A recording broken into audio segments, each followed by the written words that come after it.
नमस्कार दोस्तों। आज की इस वीडियो में हम बात करेंगे वैदिक सभ्यता के बारे में।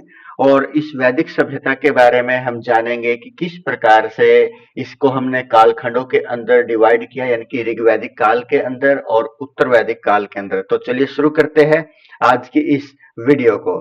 तो क्या है हमारा आज का टॉपिक? आज का टॉपिक है हमारा वैदिक सभ्यता, यानी कि वैदिक संस्कृति के बारे में हम आज की इस वीडियो में जानेंगे।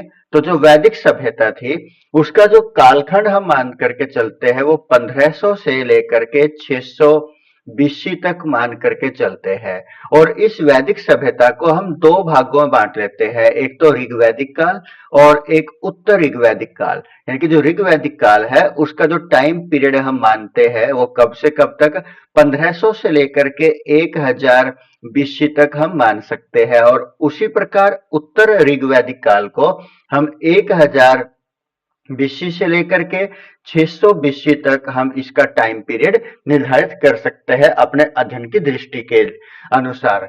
तो जो वैदिक सभ्यता है इसको हम क्या मानते हैं कि ये वेदों से निर्मित सभ्यता है। यानी कि जो वेदों से निर्मित सभ्यता है उसी को क्या बोला गया है, वैदिक सभ्यता यहाँ पर बोला गया है। तो जह कि ये वेद है, वेदों का अर्थ क्या है? वेद का अर्थ हम क्या मानते हैं? इसका अर्थ मानते हैं हम ज्ञान। और उसके बाद जो वेदों का गठन किया था वो किन्होंने किया था? इसका जो गठन माना जाता है वो किसने किया था? आर्यों ने किया था। यानी कि आर्यों ने इसका गठन किया था। और आर्य का अर्थ क्या हम मानते हैं? उसका अर्थ मानते हैं कि श्रेष्ठ है। यानी कि जो अपने आप में क्या हो, श्रेष्ठ हो, उसी को क्या माना जाता है? आर्य माना जाता है। और अब बात आती है कि आर्यों की जो प्रजाति है वो कौन सी रही होगी। यानी कि जो आर्यों की प्रजाति है वो कौन सी रही होगी? आर्यों की प्रजाति है जो कि नार्डिक प्रजाति से इनका संबंध माना जाता है। कौन सी प्रजाति से? नार्डिक प्रजाति से इनका संबंध माना जाता है। और ये भी माना जाता है कि जो ये आर्य थे इनको लिखने का ज्ञान नहीं था, और इसी कारण से इनके ज्ञान न होने पर इनको केवल जो मौखिक ज्ञान था इसी को क्या बोला जाता था? इसको बोला जाता था श्रुति संहिता। क्या बोला जाता था? श्रुति संहिता इसको बोला जाता था। यानी कि वैदिक सभ्यता वेदों से निर्मित सभ्यता मानी जाती है। उसको हमने दो भागों में बांटा, एक तो ऋग्वैदिक काल और एक है उत्तर वैदिक काल।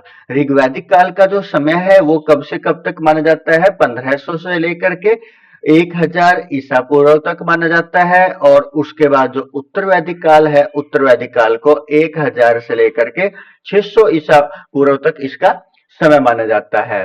और जो वेद है, वेद का अर्थ क्या होता है? ज्ञान होता है। वेदों का गठन किसने किया? आर्यों ने किया। आर्यों का अर्थ क्या होता है? श्रेष्ठ होता है। और आर्यों की प्रजाति कौन सी मानी जाती है? नार्डिक प्रजाति से इनका संबंध माना जाता है। आर्यों को लिखने का ज्ञान नहीं था और वो मौखिक ज्ञान के आधार पर ही कार्य किया करते थे, और जिसको क्या बोला जाता था? श्रुति संहिता बोला जाता था। तो चलिए शुरू करते हैं इस सभ्यता से संबंधित प्रश्नों को। तो पहला प्रश्न है, पूर्व वैदिक या ऋग वैदिक संस्कृति का काल किसे माना जाता है? यानी कि जो ऋग वैदिक संस्कृति है उसका जो काल है कब से कब तक का माना जाता है? तो इसका सही जवाब क्या होगा? 1500 से लेकर के 1000 ईसा पूर्व तक का इसका काल माना जाता है। अब प्रश्न नंबर 2 है, उत्तर वैदिक काल। उत्तर वैदिक काल का जो समय है वो कब से कब तक का माना जाता है? इसका जो टाइम पीरियड है वो कब से कब तक का माना जाएगा? इसका जो टाइम पीरियड है वो माना जाएगा 1000 से लेकर के 600 बीसी तक। नेक्स्ट क्वेश्चन है, आर्य। आर्य शब्द का शाब्दिक अर्थ क्या है? यानी कि जो आर्य है, आर्य का शाब्दिक अर्थ क्या है? श्रेष्ठ या कुलीन इसका शाब्दिक अर्थ है।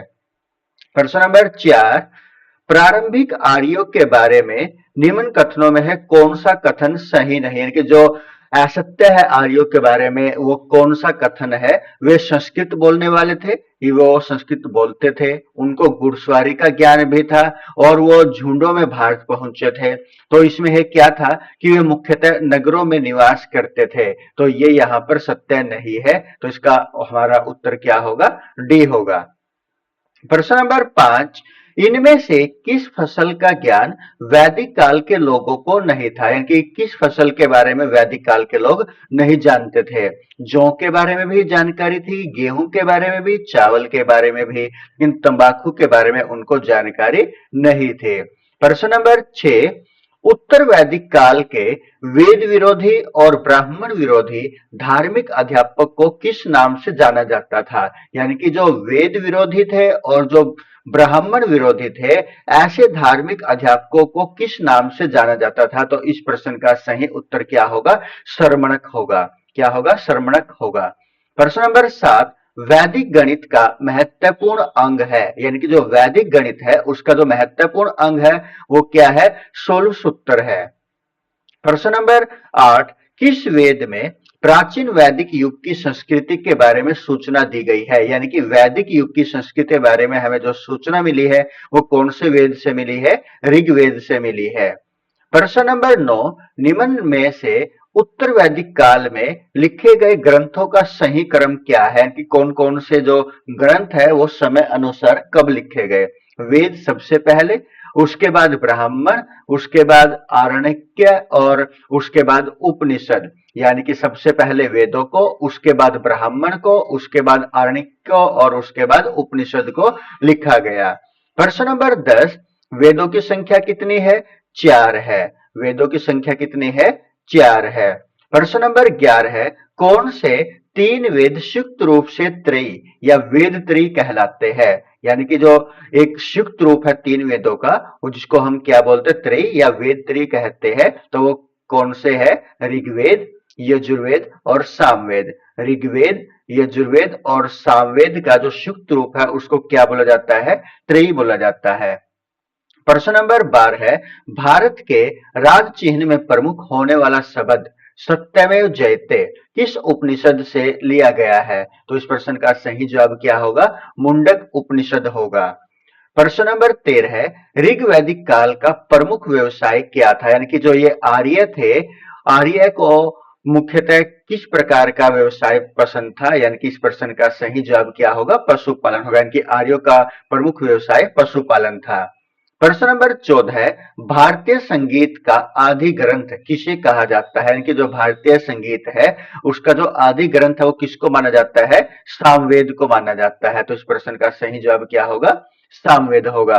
प्रश्न नंबर 15, प्रथम विधि निर्माता कौन है, इसका सही जवाब क्या होगा, मनु। प्रथम विधि निर्माता कौन है, मनु है। प्रश्न नंबर 16 है, कृष्ण भक्ति का प्रथम और प्रधान ग्रंथ कौन सा है, यानी कृष्ण भक्ति का जो प्रथम है और जो प्रधान ग्रंथ है तो वो कौन सा है। तो इसका सही उत्तर क्या होगा, श्रीमद् भगवद गीता होगी। उसके बाद प्रश्न नंबर 17 है, ऋग्वेद में संपत्ति का प्रमुख रूप क्या है, यानी कि ऋग्वेद के अंतर्गत जो लेन देन मुख्यतः संपत्ति के रूप में होता था वो किसका होता था, गोधन का होता था। तो हमारा सही जवाब क्या होगा, गोधन होगा। प्रश्न नंबर 18 है, ऋग्वेद के किस मंडल में शूद्र का उल्लेख पहली बार मिला है, यानी कि जो शूद्र शब्द है उसका उल्लेख पहली बार ऋग्वेद में किस मंडल के अंदर मिला है। तो इसका सही जवाब क्या होगा, 10वां मंडल होगा। प्रश्न नंबर 19, पुराणों की संख्या कितनी है, पुराण 18 है, पुराणों की संख्या 18 है। प्रश्न नंबर 20, वैदिक धर्म का मुख्य लक्षण इनमें से किसकी उपासना था, यानी कि जो वैदिक धर्म है उसका जो मुख्य लक्षण है वो मुख्यतः किसकी पूजा किया करते थे। तो इस प्रश्न का सही उत्तर क्या होगा, प्रकृति की वो उपासना किया करते थे। धन्यवाद दोस्तों, आपको ये हमारी वीडियो किस प्रकार की लगी हमें कमेंट बॉक्स में आवश्यक बताएं। Thank you.